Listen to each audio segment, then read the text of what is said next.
Coucou les amis, je vous retrouve avec l'interprétation du thème astral du Japon. J'ai une personne qui me l'a demandé en privé, donc je m'en occupe.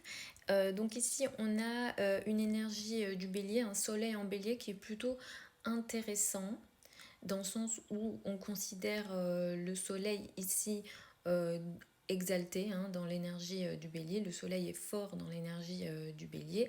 Cela dit, dans la 8, ça c'est pas quelque chose qu'on va aimer en astrologie parce que ça pourra attirer des difficultés en lien avec les leaders. Même les leaders peuvent être attaqués, surtout qu'on a un soleil carré à Mars.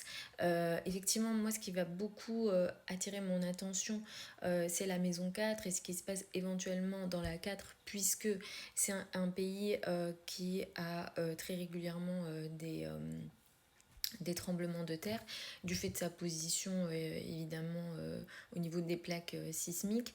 Mais effectivement, on a un Saturne rétro en Sagittaire, pile poil sur le fond du ciel. Et ça, c'est un endroit qu'on va regarder en termes de tout ce qui est lié au tremblement de terre. Saturne est très mal positionné dans l'énergie du Sagittaire. Il est pile poil dans le fond du ciel.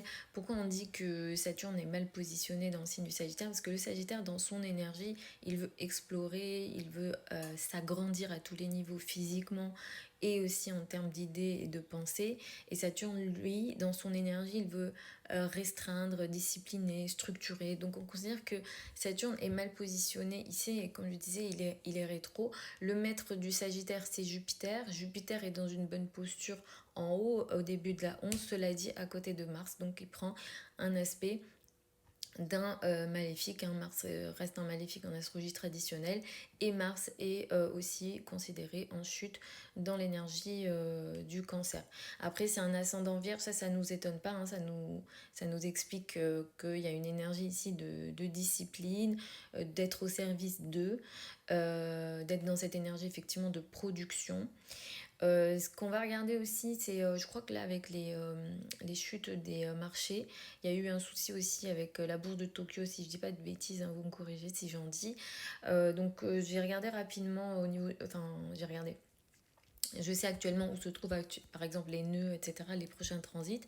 Donc je pense que dans les mois à venir, il y aura toujours de l'actualité à ce niveau-là. Par contre, je m'inquiète pas plus que ça honnêtement pour le Japon pour plusieurs raisons parce que certaines conjonctions ou aspects qui vont être importants, ça va pas forcément faire de dégâts au niveau du thème et le transit de Jupiter dans la 10 à partir de disons l'automne et pareil pour une bonne partie de 2025 et 2026 même après, même 2027, c'est des années très intéressantes et positives pour le Japon et dans sa possibilité, capacité de briller sur la scène internationale. Mais sinon, ouais, c'est un thème qui, pour moi, pour un thème de pays que je juge violent, pareil si c'était un thème d'entreprise par exemple, je le jugerais pas bon non plus, surtout pour la place du leader. Un soleil en bélier c'est bien, mais en 8 avec des carrés comme ça à Mars, on va éviter. La lune elle en lion, ça c'est plutôt intéressant, pourquoi pas. Elle est aussi en 11. Ça aussi c'est pas forcément négatif, mais quand même on n'a pas très loin, on a quand même Pluton, Uranus, donc il y a quand même des énergies qui peuvent, disons, perturber assez souvent, on va dire, le peuple de ce pays. Voilà les amis, j'espère que ça vous a plu. N'hésitez toujours pas à me faire part de vos demandes. Si vous souhaitez une consultation privée avec moi, les prochaines sessions que j'ai, enfin les prochaines places que j'ai, c'est début septembre. Les délais c'est 3 semaines. Mais actuellement, ça pousse quand même au mois de septembre pour les créneaux des consultations. Écrivez-moi quand même avant, on sait jamais. Parfois, j'ai des créneaux qui peuvent se libérer un petit peu avant. Pour celles et ceux qui veulent apprendre l'astrologie avec moi, la prochaine session que j'ouvre, elle démarre au mois de septembre aussi. Donc là, c'est le 4 septembre.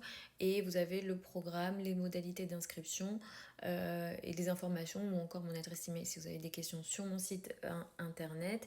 Les formations, c'est concentré, c'est sur 3 niveaux. Vous avez tout sur le site, mais C'est sur 3 niveaux. Le premier niveau, on apprend à lire un thème de naissance. Le second, on va en profondeur dans le thème de naissance. Et tout ce qui est technique de prédiction, je l'enseigne à la fin parce que là, on fait des choses un peu plus complexes où ça demande quand même une, une maîtrise assez importante des bases de l'astrologie.